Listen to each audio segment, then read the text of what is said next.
Olá, meu querido irmão, minha querida irmã, o Senhor é a minha luz e a minha salvação. A quem temerei? O Senhor é o meu refúgio. De quem me recearei? Não tem para ninguém. É o que diz o Salmo 27, e eu creio nessa palavra, e eu sei que você também crê, e é por isso que nós, ao meditarmos naquilo que o Senhor tem para nós hoje, o nosso coração vai se encher de alegria, vai ficar transbordante da glória e da presença do Espírito Santo de Deus, e você vai vencer as suas batalhas do dia a dia. Vamos orar ao Senhor.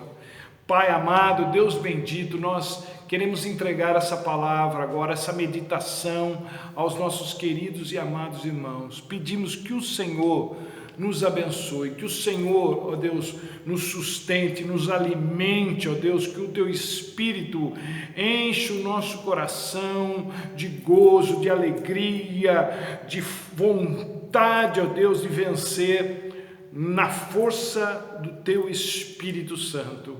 Pai, que seja assim na vida de todos aqueles que estão nos assistindo nesse momento. Derrama sobre essas pessoas, ó Deus, o Teu poder, a Tua graça, a Tua misericórdia, a Tua bondade, ó Deus, e que o mal não encontre espaço na vida desses queridos, dessas queridas, ó Deus, que ele não consiga se infiltrar nessa casa, nessa família, que o Senhor, ó Deus, repreenda toda ação do maligno contra os Teus filhos, contra o Teu povo. Nós oramos assim, porque confiamos no Teu poder, confiamos no Teu amor por nós, amor esse que foi nos dado através de Jesus Cristo, Seu Filho, nosso Senhor e Salvador, em nome de quem nós oramos. Amém e amém. Hebreus, no capítulo 11, Hebreus, a carta escrita aos Hebreus, no capítulo 11, versículos 24 a 27, diz o seguinte, Hebreus 11, 24, pela fé, Moisés, já adulto, recusou ser chamado filho da filha do faraó, preferindo ser maltratado com o povo de Deus a desfrutar dos prazeres do pecado durante algum tempo. Por amor de Cristo, considerou sua desonra uma riqueza maior do que os tesouros do Egito, porque contemplava sua recompensa.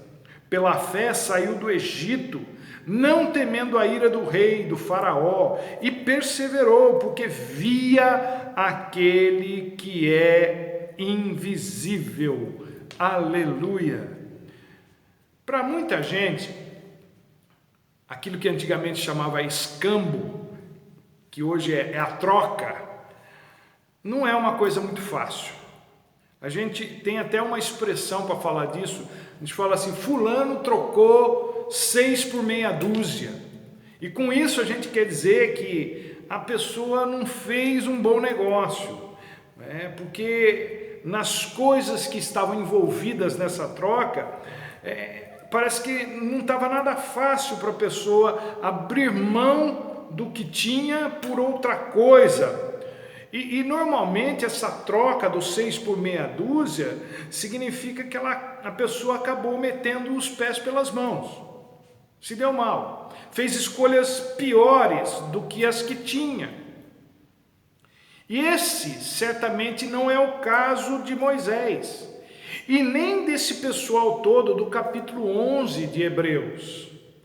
Aí eu fiquei pensando o seguinte, o que é que foi que esse pessoal da chamada galeria dos heróis da fé descobriu? O que esse pessoal descobriu que os levou a decisões tão radicais como essas que Moisés tomou? Trocou os prazeres da vida por maltratos junto ao povo de Deus, preferiu a desonra de estar com os escravos de um povo pobre às riquezas, ao tesouro do Egito. Ele preferiu perseverar na fé em Deus ao invés de temer o faraó. E aqui no capítulo 11, no verso 27 que nós lemos, diz que Moisés fez essas coisas, o motivo pelo qual ele fez essas coisas foi que ele viu aquele que é invisível. Mas eu creio que foi mais do que isso. Não foi só o fato dele ver o invisível, parece até uma coisa que não tem sentido, ver o invisível. Mas quando ele se deparou com Deus, com o invisível, Moisés entendeu que precisava agradá-lo.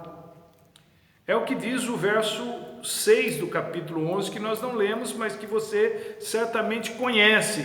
Lá diz que sem fé é impossível agradar a Deus. O segredo, um dos segredos para se ter uma vida vitoriosa, gente, é agradar a Deus. Deixa eu dizer a vocês uma coisa importantíssima, apesar de óbvia, mas é importante. A coisa mais importante que alguém pode se propor a fazer na vida é agradar a Deus. Se você agradar a Deus, não importa a quem você desagrade. O mundo pode se virar contra você, que Deus vai te garantir. Agora, acontece que o contrário também é verdadeiro. Se você desagradar a Deus, não importa a quem você agrade, porque ninguém vai poder te ajudar. Então, agradar a Deus é condição sine qua non, é condição fundamental para se ter uma vida vitoriosa. Agora, agradar alguém não é uma tarefa muito fácil. Todos nós já descobrimos isso na vida. Tem gente que não dá para agradar de jeito nenhum. Tudo que você faz para uma pessoa na tentativa de agradar algumas pessoas, certas pessoas, parece que é inútil ou é insuficiente. Não importa quanto você faça. Tem um livro interessante chamado As 5 Linguagens do Amor, de Gary Chapman, que resume essa coisa de agradar as pessoas em 5 nuances. Não são só 5, mas ele resume em 5. O livro é sobre relacionamento conjugal, mas o assunto cabe aqui. Ele diz que tem gente que precisa, que tem necessidade de receber palavras de afirmação, a primeira. Tem gente que precisa receber elogio para se sentir amada, tem necessidade de receber palavras de encorajamento, de palavras de agradecimento, senão ela não fica bem. Tem gente, ele diz, que precisa de tempo de qualidade. Então, o que significa isso? Aquela pessoa, ela precisa que você dedique a ela um tempo que seja exclusivo dela. Um tempo onde você não se distraia com mais nada, é olho no olho. Tem gente que fica feliz quando recebe presente, ele diz. Todo mundo gosta de receber presente, não é? Tem gente que se sente importante, se sente amada, quando você faz serviço para ela. Ele fala de atos de serviço, né? Fazer coisas que agradam. Ela pede para você fazer um negócio, você faz na hora, não deixa para depois. Tem gente que, quando você faz isso, ela fica felicíssima, né? Todo mundo fica felicíssimo, mas tem gente que fica mais, né? E a outra coisa é o toque físico. Tem gente que gosta, é pegajosa, né? Gosta de ficar pegando, tem necessidade. Com Deus, a única coisa dessas 5 que não dá para fazer no momento é o toque físico. É claro que Deus não precisa de nenhuma dessas coisas para se afirmar como Deus, mas louvá-lo, elogiá-lo, agradecê-lo é o esperado daqueles que foram salvos por Ele do inferno. É o mínimo. Todo ser que respira louve ao Senhor, diz o Salmo 150. Espera-se também que a criatura que se tornou filho de Deus em Cristo Jesus dedique um tempo de qualidade ao seu Salvador e Senhor, não para que Deus se sinta melhor, mas para que a gente fique mais parecida com Ele. É possível também presentear a Deus. Paulo diz isso em Romanos 12, ele fala, oferecendo a Ele os nossos corpos em sacrifício vivo, santo e agradável. Quanto ao serviço, todos os que são de Deus são chamados para servir. O culto é um serviço a Deus. A solidariedade com o próximo é um serviço prestado a Deus. Agora, nós agradamos a Deus mesmo confiando nele, na sua palavra, confiando nas suas promessas, porque, escuta isso, não importa quantas coisas boas você fale sobre Deus, não importa quantas coisas boas você faça para Deus, se você não confiar nele 100%, se você tiver apenas uma ressalva sobre o amor dele por você, tudo mais não fará a menor diferença. A fé não deixa lacunas na devoção a Deus, não deixa buraco. É isso que garante a vitória para os filhos e filhas de Deus no seu dia a dia.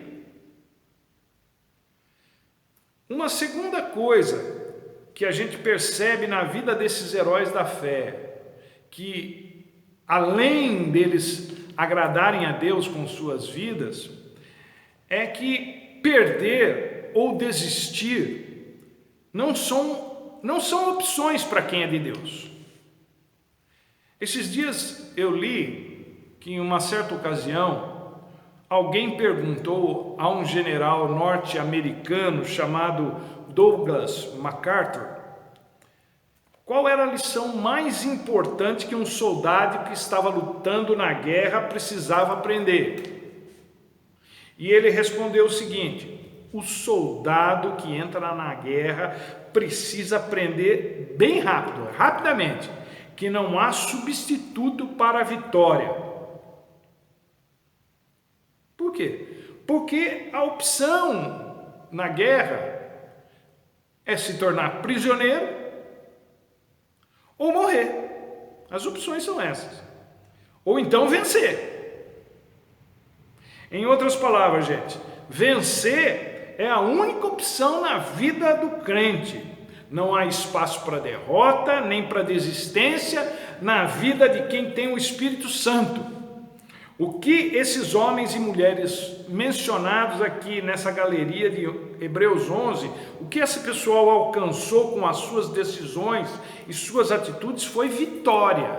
Vitória sobre o mundo, sobre a carne, sobre o pecado, sobre o diabo. E é isso que agrada a Deus, que a gente opte, que a gente escolha agradá-lo dessa forma, ao invés de agradar aos outros, ao invés de agradar a nós mesmos, ou ao invés até de agradar o diabo.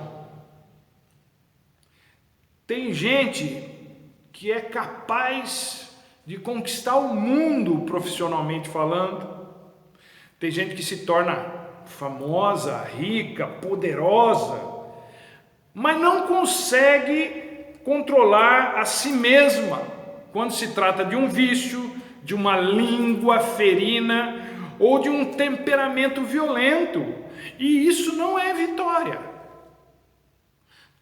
Todos nós brasileiros nos lembramos da amarga e vergonhosa lavada que levamos da Alemanha na Copa de 2014. e 14. E só de mencionar isso eu até gaguejei. Dá um negócio ruim na gente. Derrota é isso. É vexame, é vergonha, é indignação, é agonia, é um vazio no estômago. Porque na guerra contra o nosso adversário não é Jogos Olímpicos. Não é uma coisa para manter todo mundo ligado nos esportes. Não, na nossa guerra tem vitória e derrota. Não tem primeiro, segundo e terceiro lugar no pódio. E para algumas pessoas a coisa fica ainda pior. Uma vida de derrotas seguidas é como um suicídio, só que um suicídio lento. A pessoa vai se matando aos poucos, ou vai morrendo aos poucos. O que Deus nos oferece é mais do que vitória na vida profissional, é mais do que vitória nas causas da justiça, é mais do que vitória sobre uma doença, é mais do que uma vitória numa causa financeira. Quem aceita o que Deus oferece descobre rapidinho que o que Ele oferece é muito melhor do que as opções que a pessoa tinha. E é exatamente isso que Moisés entendeu. Daí essas decisões que ele tomou. Mas, infelizmente, nem todo mundo faz isso. Na verdade, poucas pessoas têm esse tipo de postura. Ló, por exemplo, sobrinho de Abraão, fez as escolhas que a maioria das pessoas faz. Escolheu a si, ao invés de dar esse benefício para Abraão, que era mais velho, era seu tio. Na hora da escolha, Abraão falou, pode escolher. Ele deveria estar falando, não tio, escolhe o senhor primeiro. Mas ele não, ele escolheu, já que o tio abriu mão, então eu vou. Então, a primeira escolha ele escolhe si mesmo, ao invés do outro. Depois ele escolhe as campinas verdejantes que o levaram até Sodoma e que ficavam nas cercanias de Sodoma. E por último, deixou-se engolir pela cultura de Sodoma. Resultado, precisou ser arrancado de lá por um anjo do Senhor, senão seria destruído junto com a cidade. Já a mulher dele, infelizmente, não teve a mesma sorte. O que aconteceu com ela? Vocês sabem que ela virou a estátua de sal. Tem muita gente que sofre e até morre por causa de coisas que não quer abrir mão e que nem são tão importantes assim, como a mulher de Ló. Gente que morre porque acha que não pode viver sem certas coisas que está perdendo. Gente que morre porque acha que não pode viver sem certas coisas que está deixando para trás. Coisas que estão sendo arrancadas dela, ou que a está prejudicando, mas mesmo sabendo disso não quer largar. Moisés e a mulher de Ló são dois bons exemplos de escolhas conflitantes. Moisés escolheu ser achado entre o povo de Deus, e a mulher de Ló queria ficar com o povo de Sodoma. Só que as escolhas de Moisés fizeram dele um ícone na história. As escolhas da mulher de Ló culminaram na sua morte. Então a história dela é uma história triste com um final mais triste ainda. Agora, se você quiser vencer na vida, escolha ficar ao lado de Deus. Uma terceira e última escolha que eu quero deixar com vocês, que fizeram com que a pessoa fosse vitoriosa, embora não esteja aqui no texto que nós lemos, foi a escolha de Neemias. Por que eu escolhi Neemias para colocar aqui como um tópico da nossa mensagem? É que uns bons anos atrás, já faz um bom tempo que eu descobri, que eu aprendi uma lição. Qual lição? É muito fácil rir quando se tem recursos de sobra. A gente fala assim, rico ri à toa. Lógico. É muito fácil brincar quando tudo vai bem. Mas e quando tudo vai mal? Você consegue separar as coisas e não deixar o seu humor ser influenciado por coisa ruim, por notícia ruim, por perspectivas ruins? Para Neemias, a maioria de nós conhece a história, ele estava servindo como copeiro para o rei Artaxerxes e ele fica sabendo o estado em que estava Jerusalém. Ele não estava em Jerusalém, ele estava em outro lugar, não é? E quando ele ouve essa notícia, ele fica sabendo o estado da sua terra natal. Esse pessoal tem muito apego com isso, não é? Nós brasileiros não ligamos muito para essas coisas, mas esse pessoal tem muito apego. Aquilo mexeu tanto, a casa caiu para ele, quando ele ficou sabendo em que pé estavam as coisas em Jerusalém. Mexeu tanto com ele que ficou visível no seu semblante o estado de tristeza que ele ficou, tanto que até o rei Artaxerxes percebeu. No entanto, o que para muita gente seria o fim, para Neemias aquilo era o começo, ou foi o começo da mudança. Então, assim como Neemias, eu creio no Deus que eu sirvo e sei do que Ele é capaz. Apesar de tanta notícia ruim que a gente está ouvindo, de tanta previsão desanimadora para os próximos anos que dá até vontade de chorar, não há nada, escuta isso, não há nada que possa suplantar, não há nada que possa superar o poder do nosso Deus de nos dar um futuro promissor, de nos dar um futuro abençoado. Neemias também ficou mal quando ouviu as notícias, mas ao mesmo tempo no coração dele nasceu o desejo de reverter aquela situação. E é aí que está o pulo do gato. É isso que faz toda a diferença. Quando nós olhamos para frente, para um futuro aparentemente desanimador, mundialmente falando, alguma coisa tem que ser feita. A gente não pode ficar olhando as coisas acontecerem sem fazer nada. A gente precisa se mexer. Mas se mexer em que sentido? No sentido de nos posicionarmos ao lado de Deus, no sentido de agradar a Deus, no sentido de lutar por mudanças. Porque uma vida vitoriosa acontece assim.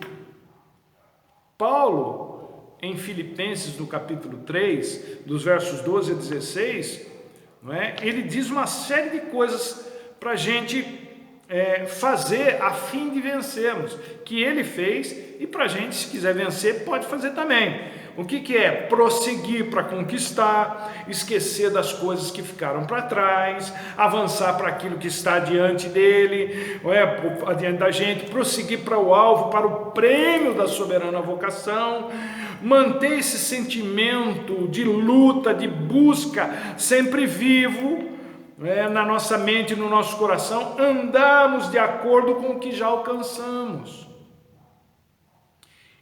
E nenhuma dessas coisas é possível se a gente ficar parado, porque ele fala de movimento, vai para frente. Quando Deus, ou melhor, Deus quer você lutando pelas bênçãos que Ele tem para você, e são muitas. Portanto, quem vê o invisível procura agradá-lo.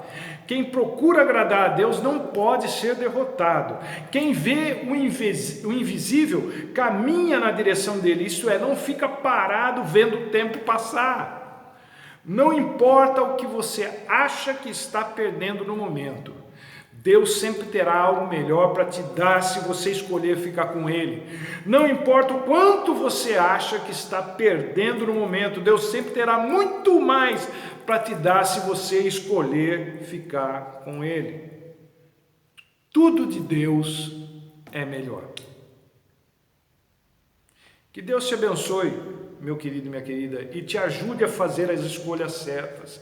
Esse é o momento, essa é a hora. Que Deus te abençoe e até a próxima, se Ele assim permitir.